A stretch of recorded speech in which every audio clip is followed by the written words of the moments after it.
الف اللہ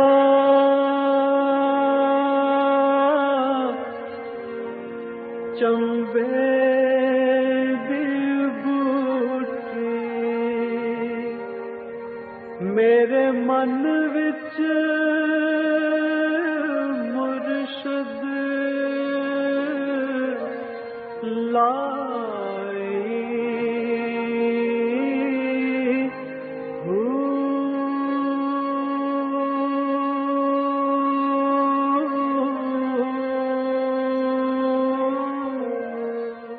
بسم اللہ الرحمن الرحیم۔ السلام علیکم۔ پروگرام المرشد اور میں ہوں منور عتیق۔ ناظرین محترم، آپ کے سوالات اور رہنمائی کے لیے ہمارے ساتھ موجود ہیں ہمارے بہت ہی محترم حضرت امیر محمد اکرم اوان صاحب۔ آپ سلسلہ نقشبندیہ اویسیہ کے شیخ ہیں، مترجم قرآن ہیں، مفکر قرآن ہیں، ادیب ہیں، شاعر ہیں، بہت سے حوالے ہیں آپ کے تعارف کے۔ ہماری خوش قسمتی ہے کہ ہمارے ساتھ حضرت صاحب مسلسل ان پروگرامز کے اندر موجود ہوتے ہیں اور سوالات کے جوابات میں ہماری رہنمائی کرتے ہیں۔ حضرت صاحب بہت شکریہ، آپ نے وقت دیا۔ حضرت جی، ایک سوال بڑا مزے کا سوال ہے۔ یہ لکھتے ہیں جی کہ عبداللہ ہیں، عبداللہ ملک نوشہرہ سے۔ یہ لکھتے ہیں کہ روح کے لطائف کے نام ہمیں قرآن مجید اور حدیث شریف میں نہیں ملتے، پھر ہم کس طرح سے؟ والصلاة والسلام علی حبیبہ محمد وآلہ اجمعین۔ اعوذ باللہ من الشیطان الرجیم، بسم اللہ الرحمن الرحیم۔ یہ درست نہیں ہے۔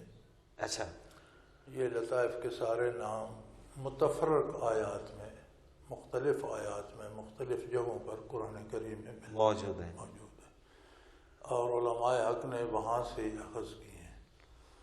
اب ایک بڑی عجیب بات ہے، وہ یہ ہے کہ انبیاء تو اس نور کے مصدر ہوتے ہیں، کس کی کان ہوتے ہیں، معبد ہوتے ہیں۔ صحیح۔ صحابہ کرام ایک نگاہ میں وہ سارے منازل طے کر جاتے ہیں جو لوگ عمر بھر مجاہدے کر کے نہیں پا سکتے۔ بے شک۔ لہذا انہیں بھی بیٹھ کر لطائف کرنے کی ابجد کی ضرورت پیش نہیں آتی۔ صحیح۔ یہ جو روحانی علوم ہیں ان میں نبی صلی اللہ علیہ وسلم کی ایک نگاہ وہ سارے علوم طے کر کے اسے مقام صحابیت پہ پہنچا دیتی، اور بغیر صحبت کے کوئی صحابی بن نہیں سکتا جتنا بھی پارسا ہو۔ اب یہ کہیے کہ وہ بیٹھ کر اس طرح لطائف نہیں کہ انہیں تو ضرورت ہی نہیں تھی۔ صحیح۔ اسی طرح تابعین کو بھی ضرورت نہیں تھی کہ وہ لطائف کرتے، وہ صحابی کی ایک صحبت سے تابعیت پہ فائز ہو۔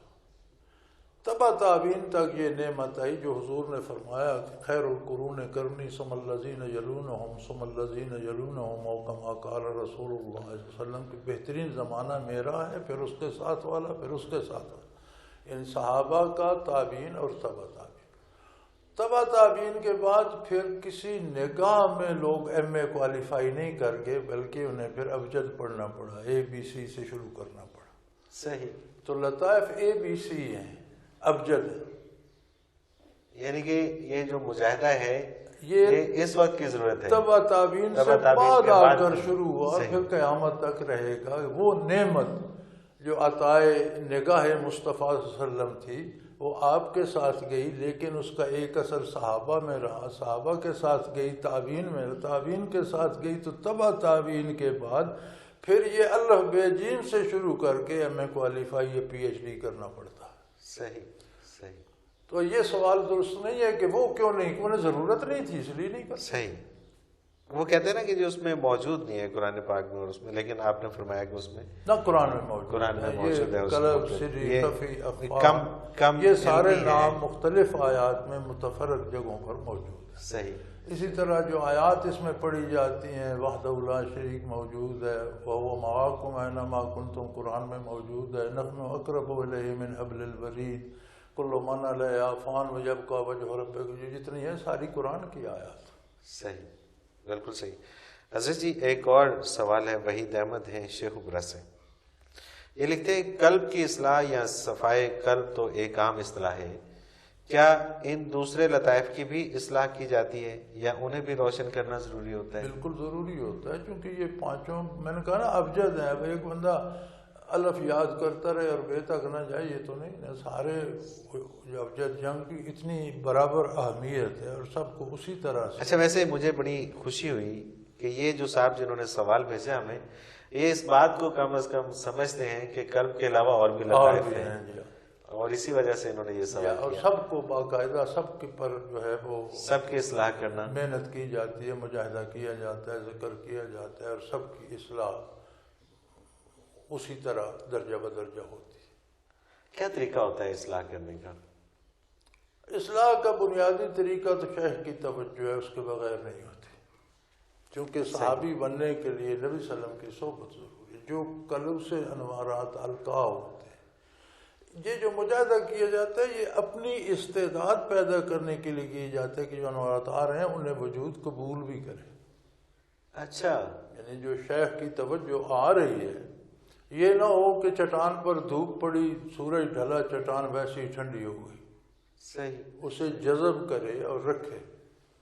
اب دیکھیں نا آپ، یہ بھی خاکی ذرات ہیں نا، چٹانیں ہیں جو آپ بناتے ہیں دھوپ سے، وہ تپتی ہیں اور پھر رات کو روشنی دیتی ہیں. بالکل ایسے ہی، بالکل ایسے ہی وہ جذب کر لیتی ہیں، وہ جذب کر ساری روشنی کو. تو یہ جو مجاہدہ کیا جاتا ہے اپنے لطائف پر، یہ اس لیے ہوتا ہے کہ یہ اس کی طرح جذب کرے اور پھر وہ روشنی میری روح کی ذاتی صفت بن جائے. بالکل صحیح، بالکل صحیح. لیکن بنیاد شیخ کی توجہ ہوتی ہے، بنیاد سورج کی کرنیں ہوتی ہیں. صحیح. سورج 6 مہینے نہ نکلے تو یہ کیا کریں گے؟ بالکل ٹھیک بات ہے.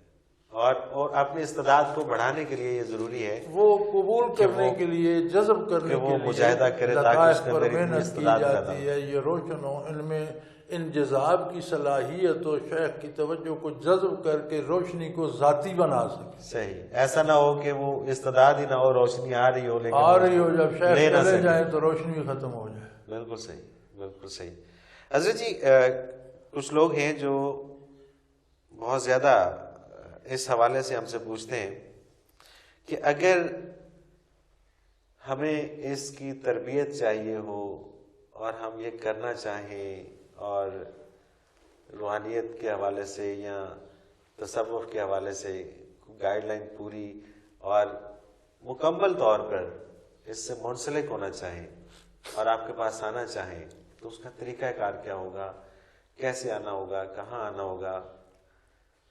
ہمارے ہاں تو جی الحمدللہ اس کی تربیت یہاں دارالعرفان میں بھی سارا سال روزانہ ہوتا ہے، باقاعدگی سے ذکر، سحری کا بھی، مغرب کے بعد کا بھی، بلکہ مغرب کے بعد کا پال ٹاک پہ ہوتا ہے اور انٹرنیشنلی ہوتا ہے.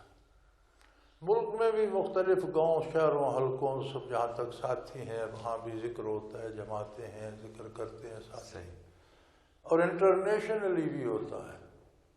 ٹھیک ہے. تو یہاں کوئی آنا چاہے، جب آنا چاہے، کھلی اجازت ہے، رہائش بھی مل جاتی ہے، دال روٹی جو لنگر کی ہے وہ بھی فری مل جاتی ہے، کوئی پوچھتا نہیں، کوئی فیس نہیں لیتا، کوئی چارجز نہیں لیتا. ذکر باقاعدہ ہوتے ہیں، ان میں شامل ہو، سکھانے والے موجود ہیں، ان سے طریقہ پوچھ لے، سیکھ لے، ایک کا توجہ حاصل کر لے، پھر گھر جا کر محنت کرتا رہے، پھر آگے سبق لینا ہو پھر آئے. مطلب یہ سارا سال یہاں پر سارا سال کوئی دن مس نہیں ہوتا. ناظرین، میں آپ کو بتاتا چلوں، جیسے کہ بہت سارے دوستوں نے ہم سے یہ سوال کیا اور وہ شاید آنا بھی چاہتے ہیں. میں آپ کو بتاؤں کہ اگر آپ موٹر وے سے کلر کہار آتے ہیں تو کلر کہار سے ایک راستہ نکلتا ہے جو خوشاب کی طرف جاتا ہے. یہ سڑک ہے جو خوشاب جاتی ہے. اس پہ 25 کلومیٹر آپ آگے آئیں گے تو آگے یہ دارالعرفان منارہ ہے. منارہ گاؤں تھوڑا سا آگے ہے، اس سے پہلے دارالعرفان ہے. تو دارالعرفان آپ آ کے تو کسی وقت بھی اس محفل کو آپ جوائن کر سکتے ہیں. حضرت جی، ایک اور سوال ہے، یہ شامل کرتے ہیں زکا احمد ہے پنڈی بھٹیاں سے. یہ لکھتے ہیں کہ لطائف سے کیا مراد ہے اور لطائف کتنی قسم کے ہوتے ہیں؟ بات قسم کی نہیں ہے، بات تعداد کی ہے. اچھا، تعداد اور قسم اس میں فرق ہے. قسم دو چیزیں ہیں نا. صحیح. قسم تو ہوتی ہے کوئی دو چیزیں الگ الگ ہوں. صحیح صحیح. اور ایک ہی چیز ہو تو اس کی قسم تو نہیں، اس کی تو تعداد ہوتا ہے کہ کتنے ہیں. صحیح. لطائف کتنے ہیں. لطائف سارے انوارات اخذ کرتے ہیں، روشن ہوتے ہیں. تو لطائف مختلف سلاسل میں ان کے جو صاحب سلسلہ بزرگ تھے ان کی تحقیقات کے مطابق مختلف ہیں. اچھا. کچھ 3 پہ کرتے ہیں، کچھ 5 لطائف شمار کرتے ہیں، کچھ 7 کرتے ہیں، کچھ 11 بھی کرتے ہیں. ہمارے سلسلے میں ہم 7 لطائف پہ ذکر کرتے ہیں. اچھا، سلسلہ نقشبندیہ ویسیہ میں 7 لطائف اکثر جو ہیں سلاسل ان میں 7 ہیں. بہت سے ایسے بھی ہیں جو 5 پہ اکتفا کرتے ہیں. صحیح. تو یہ تحقیقات جو ہیں یہ مشائخ عظام کی ہیں جو اس شعبے کے مجتہد ہوا کرتے تھے. اب مجتہد جو اجتہاد کرتا ہے تو اس کی تقلید کی جا سکتی ہے، ہر کے میں اسے سمجھ نہیں پاتا. اگر ہم سمجھ پاتے تو ہم خود اجتہاد کرتے. بالکل صحیح، بالکل صحیح. یعنی اگر ہم میں استعداد ہوتی تو ہم اس کی تقلید کیوں کرتے، ہم خود اجتہاد کرتے. جیسے اب آپ نے وہ مسائل پوچھے اعضاء کی پیوند کاری کا یا میں نے نماز کا، تو یہ اگر ہم خود سمجھ سکتے تو ہم خود مجتہد ہوتے.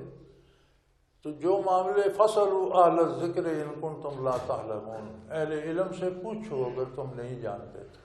بالکل صحیح. قرآن کا ارشاد ہے جو تم بات نہیں جانتے جاننے والوں سے پوچھ لو. تو یہ جو جاننے والے ہیں یہ ان کا کام ہے. ہماری استعداد تو اتنی ہے کہ ہم ان کے ارشادات کا اتباع کر لیں. بالکل صحیح. تو یہ تحقیق ہمارے بس کی نہیں جو یہ صاحب پوچھ رہے ہیں. ہاں یہ بتا سکتے ہیں کہ لطائف کی تعداد اتنی ہے، ان پر ذکر اس طرح سے کیا جا سکتا ہے. سیکھنا چاہیں تو الحمدللہ سکھا سکتے ہیں. حضرت صاحب ربیلا بنگش ہیں اسلام آباد سے، ان کا سوال بھی بڑا انٹرسٹنگ ہے. یہ کہتی ہیں کہ جس طرح ہر شخص کی شکل و صورت، قد اور جسامت مختلف ہوتی ہے، کیا اسی طرح ہر شخص کی روح کی شکل بھی مختلف ہوتی ہے؟ یہ بڑی عجیب بات ہے الحمدللہ کہ پیدائشی طور پر روح بالکل اسی شکل پہ نظر آتی ہے جو انسان کی اپنی ہوتی ہے. صحیح. جب وہ بڑا ہوتا ہے، جوان ہوتا ہے، تو روح کا لباس بھی ویسا ہی ہوتا ہے جیسا اس نے لباس پہن رکھا ہے، جیسی اس کی جسامت ہے، جیسا اس کا چہرہ ہے، ویسے ہی دیکھنے میں نظر آتی ہے. لیکن ایک عجیب بات ہے کہ کردار جو ہے انسان کا، عقیدہ اور کردار، اس سے روح کی شکلیں تبدیل ہونا شروع ہو جاتی ہیں. انسان کی شکل تو انسانی ہوتی ہے، لیکن جو ڈاکو لٹیرا ہوتا ہے بعض اوقات اس کی روح کی شکل بھیڑیوں کی طرح نظر آتی ہے. اچھا. شراب خور جو ہوتے ہیں اور بدکار، ان کی نظر روح کی شکل خنزیر کی طرح نظر آتی ہے. یعنی جو اس کا کردار ہے وہ روح کردار کی شکل اختیار کرتی ہے، اس کی شکل بدل جاتی ہے، بدلتی رہتی ہے. اور یہ اہل اللہ کے نزدیک ہے کہ اگر کوئی شخص فوت اور اس کے روح کی شکل انسانی ہو تو اس کی نجات یقینی ہے. یعنی اس کا ایمان اور کردار صحیح رہا کہ روح مسخ نہیں ہوئی. سبحان اللہ، سبحان اللہ. یہ جو باتیں جو کتابوں میں نہیں ملتی، اہل اللہ کی نظر کی باتیں ہیں. لیکن اگر کوئی مرنے تک اپنی روح کی شکل کو انسانی ہی بنا بچا کر رکھے تو اس کی نجات یقینی ہوتی ہے. حضرت جی ایک اور سوال ہے، یہ بھی بڑا انٹرسٹنگ سوال ہے. سائرہ انیک ہیں اسلام آباد سے. روح کی غذا اور اصلاح کے لیے جو طریقہ ذکر آپ تعلیم فرماتے ہیں، کیا آپ وہ طریقہ بتانا پسند فرمائیں گے؟ روح کی غذا ہے یہ اللہ کا ذکر. روح کی دوا بھی یہی ہے، روح کی غذا بھی یہی ہے. صحیح. اگر روح میں کوئی خرابی، بیماری بھی، روح کی بیماری یہ ہوتی ہے کہ آپ کے کردار میں خرابیاں آ جاتی ہیں. صحیح. اور وہ روح کو بیمار کرتی. تو کردار کی اصلاح ہو جائے تو جیسے میں نے پہلے کہا کہ کردار میں روح کی شکلیں تبدیل ہوتی رہتی ہیں. کردار کی اصلاح ہو جائے تو. اور پھر ایک عجیب طریقہ ہے کہ اگر ذکر کریں روح مضبوط ہو تو وہ کردار کی اصلاح کا بھی سبب بن جاتی ہے. یعنی آپ کو برائی سے نفرت ہو جاتی ہے، فطرتاً روک لیتی ہے. سبحان اللہ، سبحان اللہ. اسی لیے علماء جسم پہ محنت دماغ پہ کرتے ہیں اور صوفیاء قلب پہ کرتے ہیں. دماغ بڑی دیر بعد مطمئن ہو کر اچھائی کی طرف جاتا ہے، اور قلب میں اللہ کا نور آ جائے تو وہ کردار کو اور وجود کو برائی سے روک لیتا ہے. بالکل صحیح بات، بالکل صحیح بات. تو یہ ہمارے اپنے خلوص کی کمی ہے. ناظرین ایک مختصر سا کمرشل بریک، اس کے بعد حاضر ہوتے ہیں ہمارے ساتھ.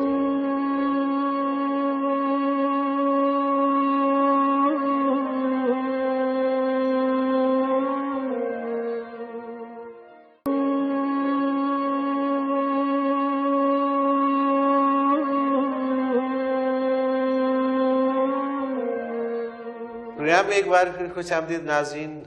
آپ کے سوالات ہیں اور رہنمائی کے لیے ہمارے ساتھ موجود ہیں جناب حضرت امیر محمد اکرم اوان صاحب. ناظرین محترم، اگر آپ بھی ہمیں کوئی اپنا سوال بھیجنا چاہیں تو آپ اپنا سوال ہمیں SMS کر سکتے ہیں 033349555021، اور اگر آپ ای میل کے ذریعے اپنا کوئی سوال ہمیں بھیجنا چاہیں تو ای میل ایڈریس نوٹ فرما لیجیے almurshid313@hotmail.com. آپ اس پہ ہمیں ای میل کر سکتے ہیں اور آپ کے سوالات جیسے بھی ہوں گے ہم اس پروگرام میں شامل کریں گے اور رہنمائی لیں گے حضرت صاحب سے.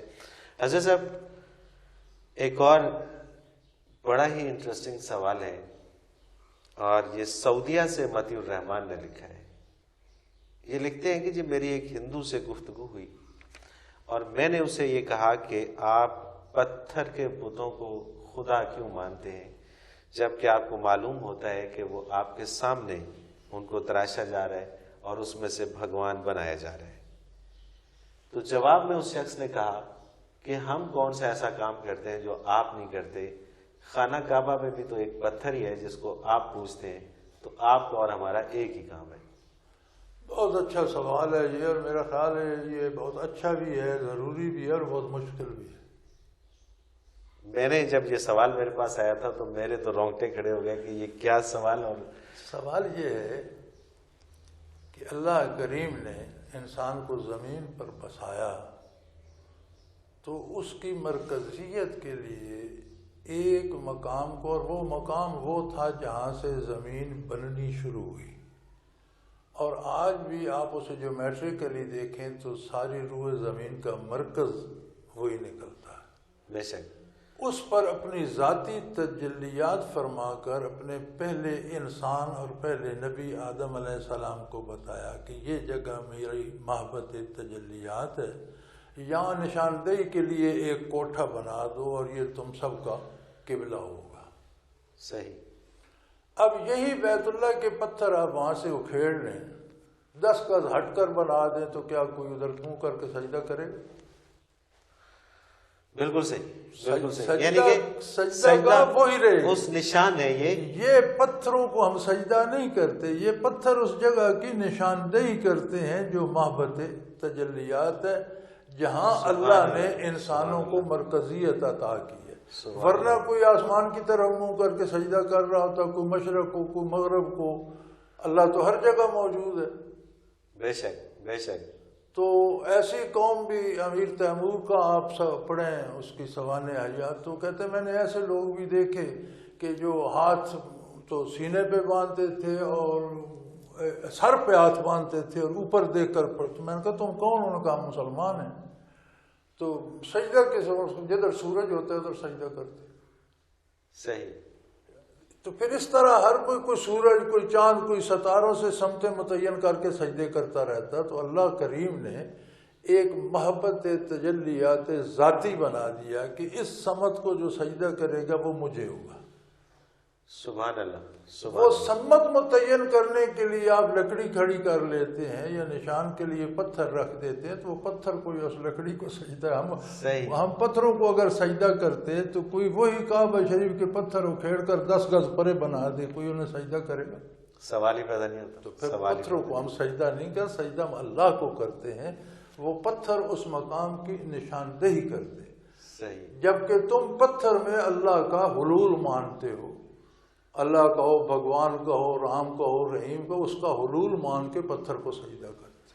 سبحان اللہ سبحان اللہ. متی الرحمان صاحب، یہ سوال میرا خیال ہے کہ بہت کلیئر ہو گئے کہ آپ جیسا کہ آپ نے اپنے SMS میں لکھا تھا کہ میں جواب دینے سے قاصر ہوں. میرا خیال ہے کہ اگر آپ ابھی بھی یہ پروگرام دیکھ رہے ہیں تو اب آپ کے پاس ایک بڑا سالڈ جواب ہے اور آپ اس شخص کو لاجواب کر سکتے ہیں جس طرح سے آپ بقول آپ کے SMS میں جس طرح آپ نے لکھا کہ آپ لاجواب ہو گئے.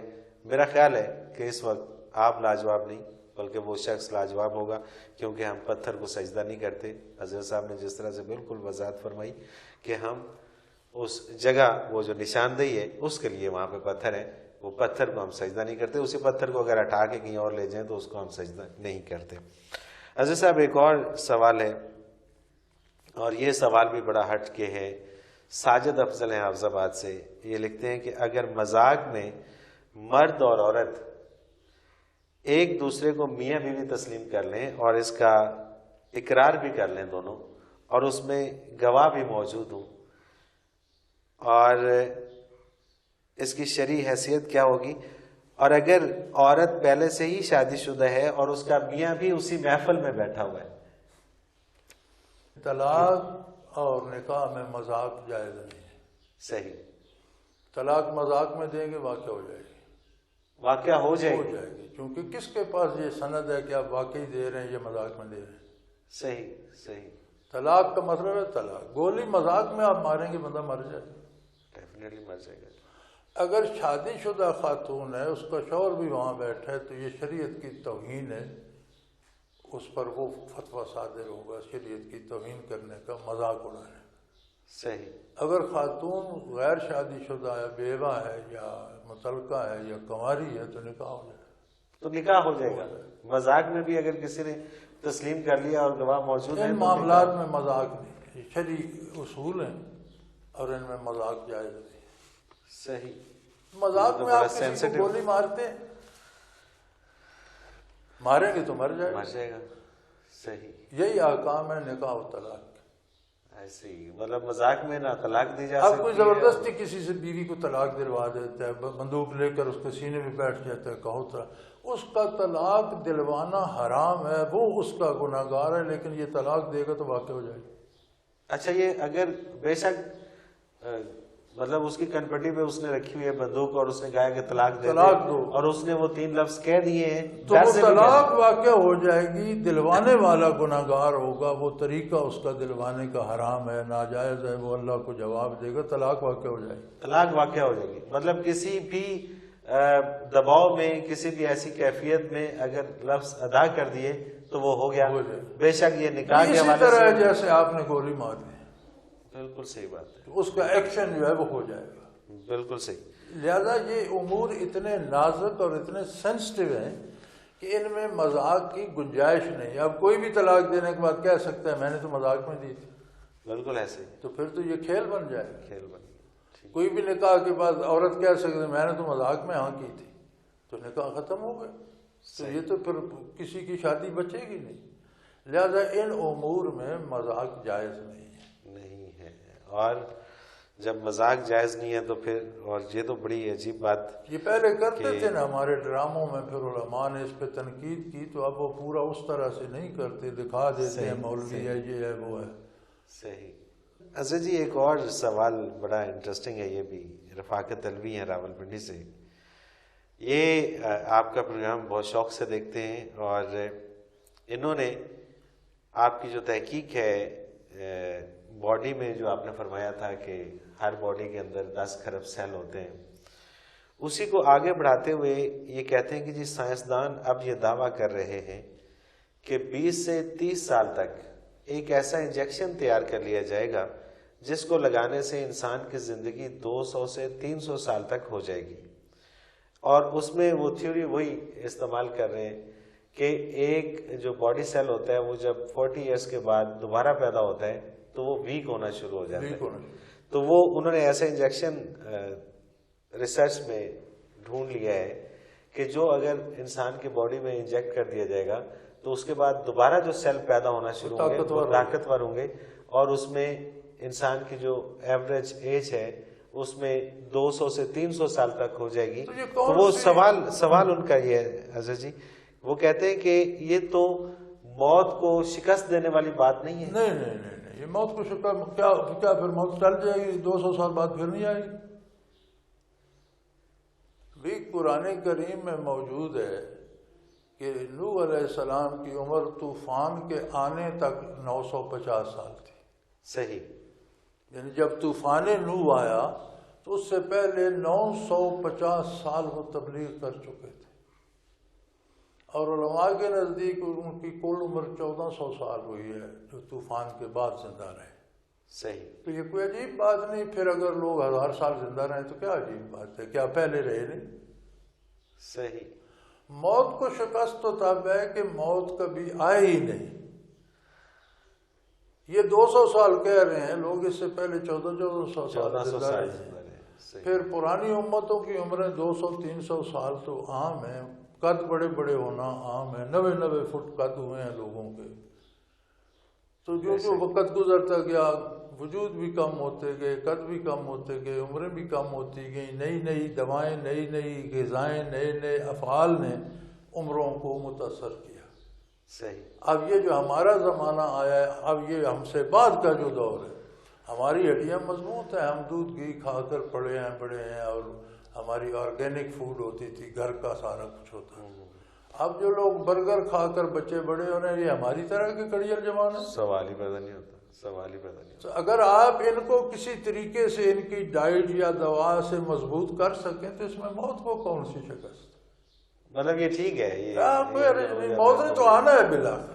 بالکل صحیح ہے. یا تو یہ ہے کہ موت بالکل ہی ہو ہی نہیں، بھائی انہوں نے مرنا ہی نہیں. اور جیسا آپ فرماتے ہیں کہ یہ سب کچھ پروگرامڈ ہے، اور یہ بھی اسی پروگرام کا حصہ ہے. پروگرام کا حصہ ہے کہ وجود میں ایک بیماری آ جاتی ہے، کچھ جرم آ جاتے ہیں، آپ گولی دیتے ہیں، ٹیکہ لگاتے ہیں، وہ جرم مر جاتے ہیں، بیماری ٹھیک ہو جاتی ہے. تو آپ نے تقدیر کو کون سی شکست دی؟ یہ بھی آپ کی تقدیر تھی، اسی نے آپ کو یہ علم دیا، آپ نے یہ علاج کر لیا. بالکل صحیح، بالکل صحیح. ویسے ایک اور بات ہے، مجھے تو جب میں نے یہ سوال ان کا پڑھا تو یہ جو بھی کمپنی تیار کرے گی یا جہاں پہ بھی تیار ہوگا وہ تو سارے ریسورسز سمیٹ لے گی، کیونکہ ہر شخص زندہ رہنے کے لیے اپنی ساری دولت لٹا دے گا. حقیقت میں یہ بڑا اپنے آپ کے ساتھ ظلم ہوگا کہ ہمارے عہد کی عمریں میرے خیال میں اب 40 سے زیادہ ایوریج نہیں رہی. ہاں جی. پاکستان میں یہ عمریں ہمیں حق پر گزارنا مشکل ہے اور ہم گناہوں میں لتھڑ کر جاتے ہیں. تو کسی کو 400 سال رہنا پڑا تو کیا کرے گا؟ اچھا، یہ ہو سکتا ہے کہ جب وہ اس کی عمر 400 سال تک چلی جائے تو اس کی وہ جتنی خواہشات ہیں وہ آہستہ آہستہ دم توڑ جائیں؟ کم نہیں ہوگی، بڑھیں گی. کیونکہ عمر کوئی روح کو تو نہیں بڑھا رہی، روح پر تو ویسے ہی موت نہیں. عمر تو باڈی کو بڑھا رہی ہے، باڈی کی خصوصیات بھی بڑھیں گی، اور یہ ساری خصوصیات تو نفس کی اور باڈی کی ہیں. یعنی کہ 400 سال زندہ رہنے کے بعد بھی انسان مرنا نہیں چاہے گا. نہیں، بالکل وہ پھر بھی زندہ رہنا چاہے گا، اور اس وقت بھی اس کو یہ احساس مرنا وہی چاہے گا جس نے آخرت کی تیاری کی ہو، کی جسے پتہ ہوگا کہ موت کے بعد بھی میرے لیے جگہ اچھی. حضرت جی ایک آخری سوال جلدی سے شامل کرتے ہیں. عابد ہیں گجرانوالہ سے، یہ کہتے ہیں کہ اگر ایک اسلامک کنٹری ہے اور دوسرا غیر اسلامک کنٹری ہے تو دونوں کے درمیان جنگ ہو جاتی ہے، جس طرح سے پاک بھارت جنگ اگر ہوتی ہے تو بھارت میں بہت سارے لوگ مسلمان ہیں جو ان کی فوج کے اندر بھی شامل ہیں، اگر وہ جاں بحق ہو جاتے ہیں تو کیا انہیں شہید کہیں گے؟ اگر جنگ میں ریاست اسلامی ہے، پہلا سوال تو یہ ہے کہ کیا ہماری ریاست اسلامی ہے؟ اسلامی جمہوریہ پاکستان لکھ دینے سے اسلامی نہیں ہو جاتی. اسلام میں اس پہ کتنا عمل سرکاری طور پہ ہوتا ہے. صحیح. عام آدمی جو اپنے آپ اسلام پہ عمل کرتا ہے، ریاست اس کا کریڈٹ نہیں لے سکتی. ریاست نے کریڈٹ وہ لینا ہے کہ اس کے ریاستی قوانین اور دساتیر جو ہیں ان میں اسلام کا کتنا عمل دخل ہے اور واقعی ریاست اسلامی ہے یا نہیں. اگر ریاست اسلامی ہے تو مسلمان کے لیے اس کے خلاف لڑنا حرام ہے، اور مارا گیا تو حرام موت مرے گا. اور اگر ریاست ہی اسلامی نہیں ہے تو پھر دونوں کا اللہ حافظ ہے، کون شہید ہے کون نہیں. یعنی کہ پھر یہ فیصلہ پھر ہمارا یہ فیصلہ ہے، پھر ہم فیصلہ نہیں کر سکتے. اور اگر اسلامی ریاست ہے تو پھر دوسری طرف سے جو مسلمان اس اسلامی ریاست کے اگینسٹ لڑ رہے ہیں وہ حرام کی موت مرے گا، اور اس کے لیے وہ لڑنا بھی حرام ہے. لڑنا بھی اس کے لیے حرام ہے، اور اس کو اس فوج میں ہی نہیں جانا چاہیے جو اسلامی. شرط یہ ہے کہ ریاست اسلامی ہو. ناظرین محترم، اس کے ساتھ ہی ہمارے پروگرام کا وقت آپ نے اختتام کو پہنچا. حضرت صاحب بہت شکریہ، آپ نے ہمیں وقت دیا، اور وہی والی بات کے احساس ہی نہیں ہوتا اور آدھا گھنٹہ یوں گزر جاتا ہے. ناظرین محترم، ہمیں آپ کے سوالات کا انتظار رہے گا، اور اگلے پروگرام تک منور عتیق کو اجازت دیجیے. اللہ حافظ.